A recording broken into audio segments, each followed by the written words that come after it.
ಸಂದರ್ಭ ಈ ಪ್ರಸಂಗದಲ್ಲಿ ಬರ್ತದೆ. ರಾವಣ ತನ್ನ ತಾಯಿಯ ಹತ್ತಿರ ಕುಳಿತು ಮಾತನಾಡ್ತಾ ಇರುವಾಗ ವಿಭೀಷಣ ಬಂದು ತಂದೆ ತಾಯಿಗಳಿಗೆ ವಿಶ್ರವಸ್ ಋಷಿ ಮತ್ತು ತನ್ನ ತಾಯಿಗೆ ಪಾದಮುಟ್ಟಿ ನಮಸ್ಕಾರ ಮಾಡಿ, ನಿಮ್ಮ ಪಾದಗಳ ದರ್ಶನದಿಂದ ನಾನು ಧನ್ಯನಾದೆ ಅಂತ ಅಷ್ಟು ಪ್ರೀತಿಯಿಂದ ಭಕ್ತಿಯಿಂದ ಹೇಳಿಕೊಂಡು ಎನ್ನೇ ಯುಷ್ಮತ್ ಪದೌ ದೃಷ್ಟೌ ಪುಣ್ಯದ ದರ್ಶನವು. ಎಲ್ಲ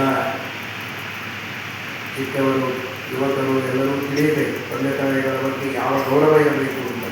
ಯುಷ್ಮತ್ ಪದೌ ದೃಷ್ಟೌ ಮಹಾಪುಣ್ಯದ ದರ್ಶನವು, ಮಹಾಪುಣ್ಯವನ್ನು ಕೊಡುವಂತಹ ನಿಮ್ಮ ಪಾದಗಳ ದರ್ಶನ ನನಗಾಗಿದೆ, ಮಹಾ ಸೌಭಾಗ್ಯ ಅಂತ ಅತ್ಯಂತ ಗೌರವದಿಂದ ತಂದೆ ತಾಯಿಗಳಿಗೆ ನಮಸ್ಕಾರ ಮಾಡಿ ಹೋಗ್ತಾನೆ ವಿಭೀಷಣ.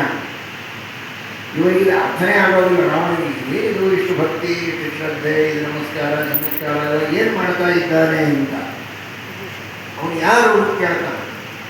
ಅವನು ನನ್ನ ಸವತಿಯಲ್ಲಿ ಹುಟ್ಟಿದ ವಿಭೀಷಣ ಭಕ್ತಿಯಿಂದ ತಂದೆ ತಾಯಿಗಳಿಗೆ ನಮಸ್ಕಾರ ಮಾಡಿ ಮಹಾ ಸೌಭಾಗ್ಯವನ್ನು ಪಡೀತಾನೆ. ಸೌಭಾಗ್ಯದ ನಿಧಿಯವನು, ಮಹಾಭಾಗ್ಯ ನಿಧಿ ಸ್ತ್ರೀಯೈ ಗುಣೈ ಅಂತಾಳೆ ರಾವಣನ ತಾಯಿ.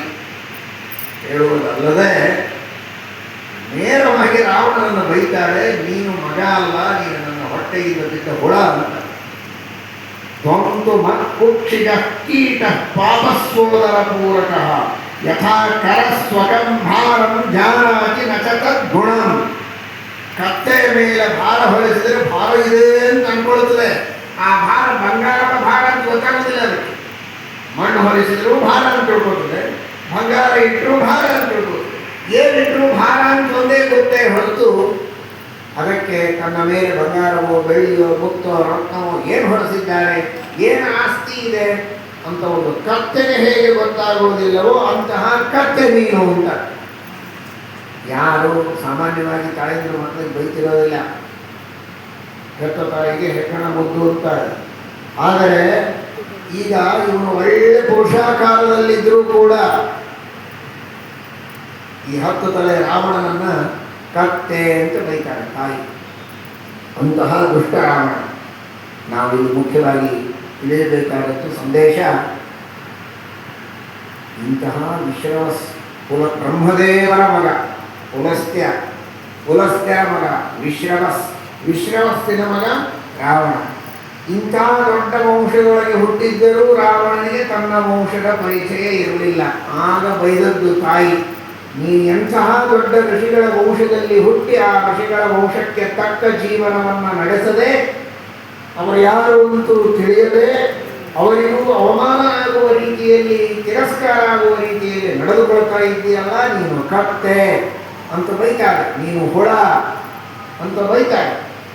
ಹಾಗಾದರೆ ವಿಭೀಷಣನಂತೆ ತಂದೆ ತಾಯಿಗಳ ಬಗ್ಗೆ ಗೌರವವನ್ನು ಇಟ್ಟುಕೊಂಡು, ವಂಶದ ಮಹತ್ವವನ್ನು ತಿಳಿದುಕೊಂಡು ಪೂರ್ವಜರಿಗೆ ಗೌರವದಿಂದ ನಡೆದುಕೊಳ್ಳಬೇಕೇ ಹೊರತು ರಾವಣನಂತೆ ಯಾರಿವರು ಅಂತ ಕೇಳುವ ಸಂದರ್ಭ, ತಂದೆ ತಾಯಿಗಳ ಮಹಿಮೆಯನ್ನೇ ಅರ್ಥ ಮಾಡಿಕೊಳ್ಳದೆ, ನಮಸ್ಕಾರ ಚಮತ್ಕಾರಗಳನ್ನು ಮಾಡದೆ ತಿರಸ್ಕಾರವನ್ನು ಮಾಡುವಂತಹ ದುಷ್ಪ್ರವೃತ್ತಿ ಮನುಷ್ಯರಲ್ಲಿ ಇರಬಾರದು ಅನ್ನುವುದನ್ನು ಈ ಪದ್ಮಪುರಾಣದಿಂದ ನಾವು ಚೆನ್ನಾಗಿ ಅರ್ಥ ಮಾಡಿಕೊಳ್ಳಬೇಕಾಗಿದೆ.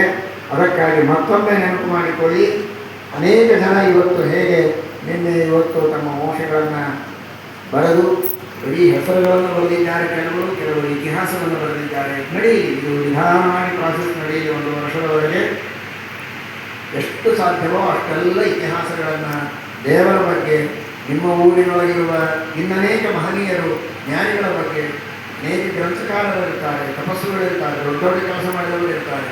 ಅದನ್ನೆಲ್ಲ ಮಾಡಿದರೆ ನಿಜವಾಗಿ ಒಂದು ದೊಡ್ಡ ಹೊಸ ಇತಿಹಾಸದ ನಿರ್ಮಾಣ ಆಗ್ತದೆ. ಆ ಇತಿಹಾಸದಲ್ಲಿರುವ ಸದ್ಗುಣಗಳೆಲ್ಲ ಇವತ್ತಿನ ವರ್ತಮಾನದಲ್ಲಿ ಸಂಕ್ರಮಣ ಆಗಿ ಬಂದರೆ ಅದೆಂತಹ ದೊಡ್ಡದಾದ ಭವಿಷ್ಯವನ್ನು ನಾವು ಕಾಣಬಹುದು. ಭವ್ಯವಾದಂತಹ ಆದರ್ಶವನ್ನು ಇಟ್ಟುಕೊಂಡು ನಮ್ಮ ಯುವಕರು ಯುವತಿಯರೆಲ್ಲ ಮುಂದೆ ನಡೆಸಲಿರುವ ಜೀವನವನ್ನು, ಬಹಳ ದೊಡ್ಡ ಭವಿಷ್ಯ ನಮ್ಮ ಭಾರತ ದೇಶಕ್ಕೆ ಇದೆ ಎನ್ನುವುದನ್ನು ನಾವು ಅರ್ಥ ಮಾಡಿಕೊಳ್ಳೋಣ. ಆ ಹಿನ್ನೆಲೆಯಲ್ಲಿ ಈ ಪದ್ಮಪುರಾಣದ ಸಂದೇಶವನ್ನು